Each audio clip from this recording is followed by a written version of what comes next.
Consciência e compensação. Ida. Sinto-me mais livre, mais ágil, desde que Willem colocou sua família. O que ainda mexe comigo é esta pergunta. Fica algo por fazer quando uma situação foi bem resolvida. Hellinger. Quando uma relação ou num grupo existe um desnível entre a vantagem e a desvantagem, do outro, todos os envolvidos sentem uma necessidade de compensação.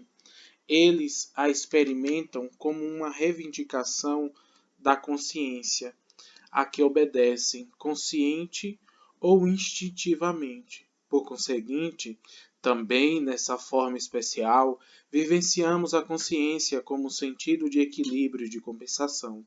Essa necessidade de compensação nos sentimos em face do destino qual, sem nossa participação, obtivemos uma vantagem ou fomos beneficiados pela sorte. Quando recebo algo de alguém ou tomo para mim, por mais belo que seja, tenho um sentimento de desprazer. Sinto isso como uma pressão, até que eu, por minha vez, pague ou dê algo de igual valor. Essa dívida é por mim vivenciada como obrigação de dar. Dizemos então, por exemplo, sinto-me em dívida com essa pessoa. Quando pressionado pelo sentimento da dívida, pago ou dou algo de igual valor. Sinto-me livre da pressão dessa obrigação. Essa sensação de estar desobrigado eu experimento com leveza e liberdade. Eu também, quando me recuso a receber alguma coisa, para não me sentir obrigado, sinto leveza e liberdade. Essa inocência é cultivada pelos que se afastam da sociedade e também pelos que se dedicam a ajudar sem receber, mas ela nos torna solitários e pobres. Compensação boa e compensação má. Novo subtítulo.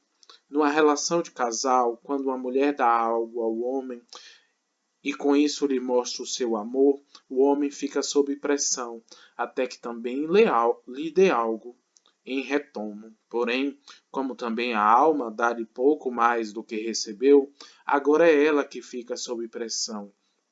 E, como a alma lhe dá também um pouco mais, assim aumenta entre eles o intercâmbio, dar e do tomar. Sua felicidade cresce e sua ligação se reforça. Entretanto, quando o homem retribui a mulher apenas na mesma medida em que recebeu, cessa a pressão por compensação e troca. Dagmar. E quando ele retribui menos?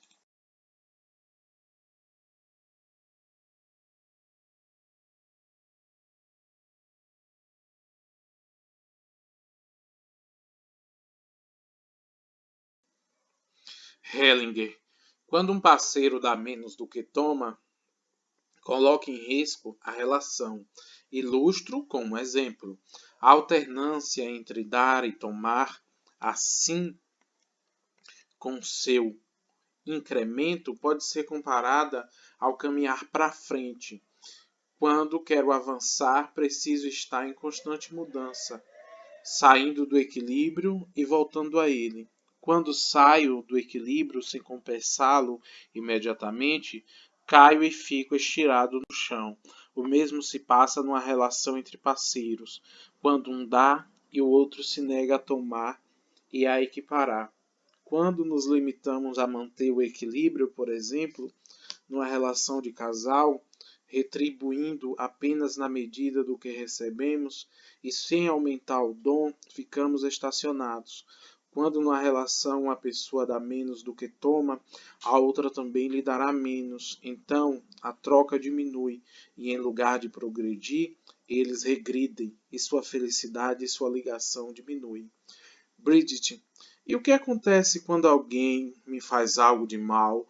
Preciso também compensá-lo? Hellinger, a pressão para compensar é sentida tanto no positivo quanto no negativo. Quando alguém comete alguma injustiça contra mim, sinto a necessidade de me vingar por isso. Se também não cometo alguma injustiça contra ele e prefiro perdoá-lo, ou se não exijo dele algo que também lhe doa, não tomo a sério e ele irá se separar-se de mim.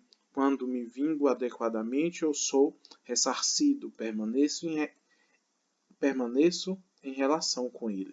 Algumas pessoas, porém, agem no negativo da mesma forma como agem no positivo e fazem ao outro mal maior do que receberam dele. Ali o outro se sente no direito de fazer-lhe, por sua vez, algo de mal.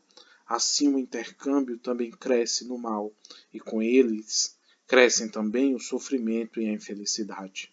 A pergunta agora é a seguinte: o que pode fazer um casal para encerrar um intercâmbio negativo e retomar um positivo? Do mesmo modo, como na troca positiva, eles dão por cautela um pouco mais do que receberam.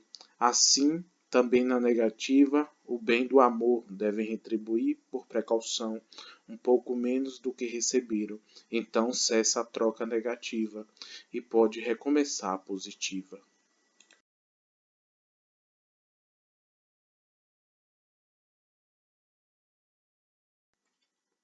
Novo subtítulo: Os limites da compensação.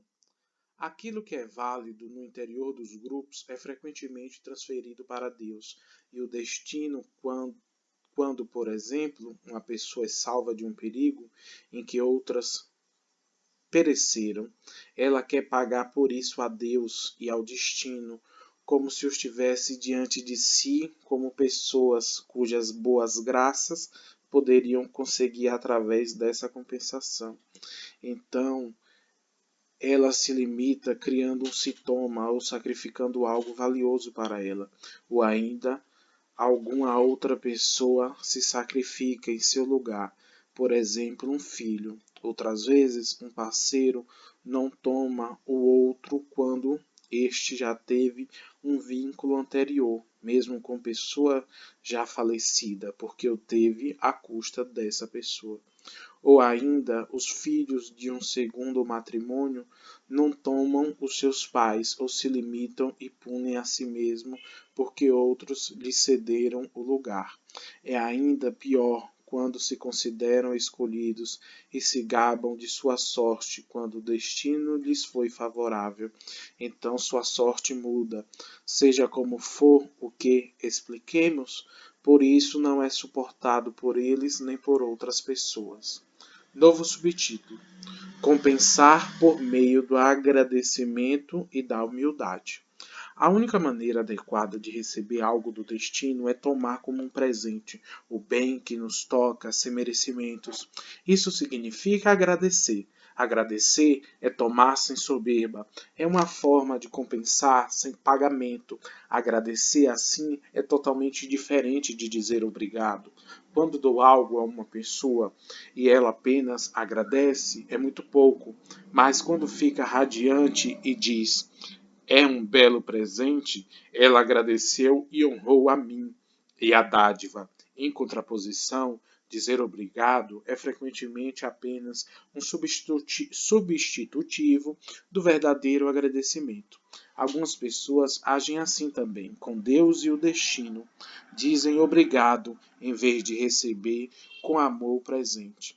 Quem recebe do destino um presente imerecido fica, entretanto, sob pressão e precisa fazer alguma coisa, mas em vez de limitar-se, deve passar para a frente algo do que recebeu. Isso alivia e proporciona coisas boas a outras pessoas. Assim como tenho a necessidade de tomar o bem quando me toca sem minha colaboração, assim também preciso aceitar quando algo de mal me atinge sem minha culpa. Preciso, portanto, submeter-me ao destino, tanto no bem quanto ao mal. Então fico simultaneamente sintonizado e livre. Esse ato de submissão é a humildade. Novo subtítulo: Clareza duradoura. Dagmar. O que vivenciei em minha constelação familiar foi muito certo. Na verdade, eu não tinha honrado minha mãe. Senti uma breve tristeza e então uma grande e permanente clareza. Aconteceu. Então um efeito dominó. Minha mãe se virou, honrou sua mãe e igualmente disse: Não sou digna disso. Agora me indiferente quem enganou quem. Se foi meu avô quem enganou minha avó ou vice-versa, posso prescindir disso. Em minha família, mudou imediatamente meu relacionamento com os homens. Por exemplo, com meu irmão. Isso é fora do comum. Estou curiosa para saber o que vai acontecer ainda. Interiormente, passei para o lado de meu pai e redistribuí minhas simpatias. Com os estímulos aqui recebidos, ainda coloco uma pergunta: o que acontece quando algo não foi honrado? Minha avó paterna, por exemplo, perdeu sua filhinha com 6 meses de idade e tenho a impressão de que nem os 2 filhos que nasceram depois nem seu marido foram realmente aceitos ou honrados por ela. Existe ainda algo que eu deva fazer? Hellinger, não. Você precisa perceber que sua avó, na sua dor, permaneceu vinculada à filhinha e deixou de estar livre para os outros. Novo subtítulo: Deixar em paz o que passou. Hellinger para Dagmar. Quero lhe dizer-lhe mais uma coisa. A ordem nas famílias e nos grupos familiares implica que, depois de algum tempo, tudo o que passou tem o direito de ser passado. Isso é de extrema importância. Por exemplo, o que se passou na geração de sua avó precisa agora ser relegado ao passado. Isso vale também para os sintomas, como há pouco no seu caso, Frank. Quando puderem ser relegados no passado, talvez o deixem em paz. Tudo obedece à lei da impermanência, e nós a reconhecemos e honramos se, no momento devido, também deixamos que algo seja transitório no passado. Quando voltamos ao passado, que seja apenas para resolver o que ainda nos prende ou para buscar forças para o futuro. Por essa razão, também não se deve regredir a um passado muito distante, exceto quando algo muito impactante ainda exige ação. Por exemplo, voltar à quinta geração e ir longe demais. Chega-se até a quarta no máximo. Nas famílias que se orgulham de suas extensas árvores genealógicas, como acontece com a nobreza, acontecimentos funestos podem perturbar por longo tempo.